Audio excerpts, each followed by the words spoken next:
മനുഷ്യർക്കൊക്കെ പരീക്ഷണ കാലഘട്ടം ഉണ്ടാകാറുണ്ട്. അത് മനുഷ്യർക്ക് മാത്രമല്ല, ചിലപ്പോൾ സ്ഥാപനങ്ങൾക്കും പ്രസ്ഥാനങ്ങൾക്കും ഒക്കെ ഉണ്ടാകുന്നത് പോലെ തന്നെ ജില്ലയ്ക്കും ഉണ്ടാവും. പപ്പടത്തിൻ്റെ അടി, കടലയുടെ അടിയൊന്നും അങ്ങ് കൊല്ലംകാരുടെ മാത്രം കുത്തകയല്ല. അതിന് കോട്ടയത്തും വാക്കുണ്ട് എന്ന് തെളിയിച്ചു. ഇന്ന് നാട്ടകത്ത് പപ്പടത്തിന് നടന്ന അടി തെളിയിച്ചത് ആ കഥയാണ്. എന്ന് മാത്രമല്ല, കോട്ടയം ജില്ലയ്ക്ക് ഈ കഴിഞ്ഞ വാരം വല്ലാത്തൊരു നാണക്കേടിൻ്റെ ആഴ്ചകൾ കൂടിയാണ് എന്നതും ഒരു പ്രത്യേകതയാണ്. ഞാൻ കൊല്ലം ജില്ലക്കാരനാണ്. അതുകൊണ്ട് തന്നെ കടലയുടെയും പൊറോട്ടയുടെയും പപ്പടത്തിൻ്റെയും അടി കൊല്ലം ജില്ലക്കാർക്ക് മാത്രം ബാധകമാണ് എന്ന തരത്തിൽ ചിലർക്കൊക്കെ ഒരു ധാരണയുണ്ട്. എന്തടി നടന്നാലും ഈ പറഞ്ഞ ചില സംഭവങ്ങൾ ഉദാഹരിച്ച് കൊല്ലത്തുകാരെല്ലാം ഇങ്ങനെയാണോ എന്ന് ചോദിക്കാറുണ്ട്. കോട്ടയത്തെ നമ്മൾ വിശേഷിപ്പിക്കുന്നത് അക്ഷരനഗരം എന്നാണ്. എല്ലാ അർത്ഥത്തിലും അറിവും പുസ്തകങ്ങളും ഒക്കെ ജനിച്ച നാടാണ് കോട്ടയം ജില്ല. എന്നാൽ കോട്ടയം ജില്ലയ്ക്ക് ഈ പോയ വാരങ്ങളിൽ കുറച്ച് കഷ്ടകാലത്തിൻ്റെയും പരീക്ഷണത്തിൻ്റെയും നാളുകളാണ്. അതിൽ ഏതാനും ദിവസങ്ങൾക്ക് മുമ്പ് ഒരു ലോറി മറിഞ്ഞ് കുറച്ച് കോഴി ചത്തു. ആ ചത്ത കോഴീനെ എടുക്കാൻ വേണ്ടി ആളുകൾ തിരക്ക് കൂട്ടുന്നതും തൂക്കിപ്പിടിച്ചെടുത്ത് വീട്ടിലോട്ട് ഓടുന്നതുമൊക്കെ ഞാനൊരു വീഡിയോ ചെയ്തിരുന്നു. അന്ന് കോട്ടയംകാർ ഇതുപോലെയുള്ള സംഗതികൾ കണ്ടാൽ ഏത് ജില്ലക്കാരും ആരെപ്പോലെയും ആകും എന്നുള്ളതിൻ്റെ ഒരു തെളിവായി ഈ കോഴി എടുത്തുകൊണ്ട് ഓട്ടം അന്ന് എനിക്ക് തോന്നി. ഇത് ജില്ലയുടെ പേരോ ജാതിയോ മതവും ഒന്നുമല്ല. ആളുകൾ ഓസിന് കിട്ടിയാൽ എന്തും അടിക്കും എന്നുള്ളതിൻ്റെ ഒരു തെളിവായിട്ടാണ് എനിക്ക് തോന്നിയത്. ഇപ്പോൾ ദേ രണ്ടാമത്തെ നാണക്കേട്. ഇത് പപ്പടത്തിൻ്റെ അടിയാണ്.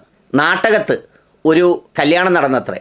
മുട്ടൻ സ്വദേശിയായ ചെക്കനും കൈനഗിരിക്കാരിയായ പെൺകുട്ടിയുടെയും കല്യാണമാണ് നാട്ടകത്ത് ഒരു ക്ഷേത്രത്തിൽ വെച്ച് നടത്തിയത്.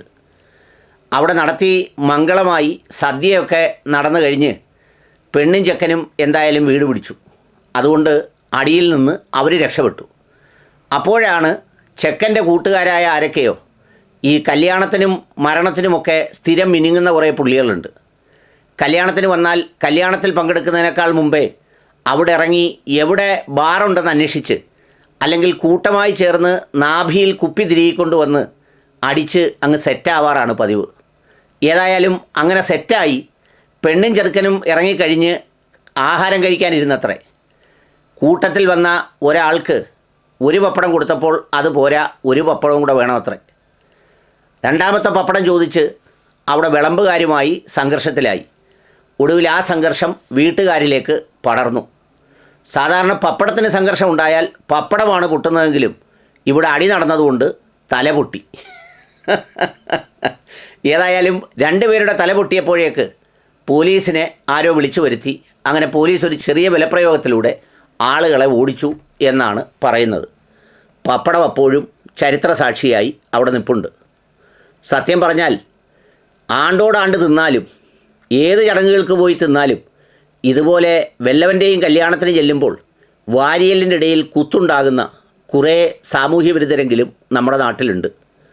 അതിന് ജില്ല പ്രശ്നമല്ല, ജാതിയും മതവും പ്രശ്നമല്ല, ഒന്നുമല്ല. എന്തെങ്കിലും നിസ്സാര കാര്യങ്ങൾക്ക് വല്ല വീട്ടുകാരും കഷ്ടപ്പെട്ട് കാശ് സമ്പാദിച്ച് പെണ്ണിനെ കെട്ടിച്ച് പെണ്ണിൻ്റെ ചിലവിൽ തീറ്റ തിന്നാൻ വന്നാലും ഈ സൂക്കേടിന് യാതൊരു കുറവും ഉണ്ടാവില്ല.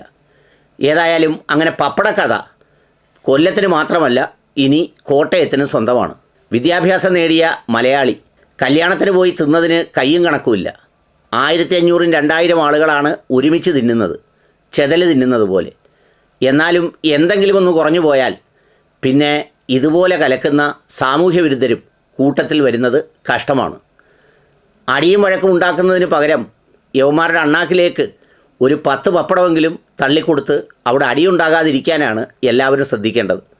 ഇല്ലെങ്കിൽ ഇതുപോലെ ഇനി പെണ്ണിൻ്റെയോ ചെക്കൻ്റെയോ ഏറ്റവും അടുത്ത ബന്ധുക്കളാണ് ഈ പരിക്ക് പറ്റിയതെങ്കിൽ അതിൻ്റെ പ്രയാസം കൂടി ഈ പാവപ്പെട്ടവർ താങ്ങേണ്ടി വരും. എല്ലാത്തിനും പപ്പടം സാക്ഷി.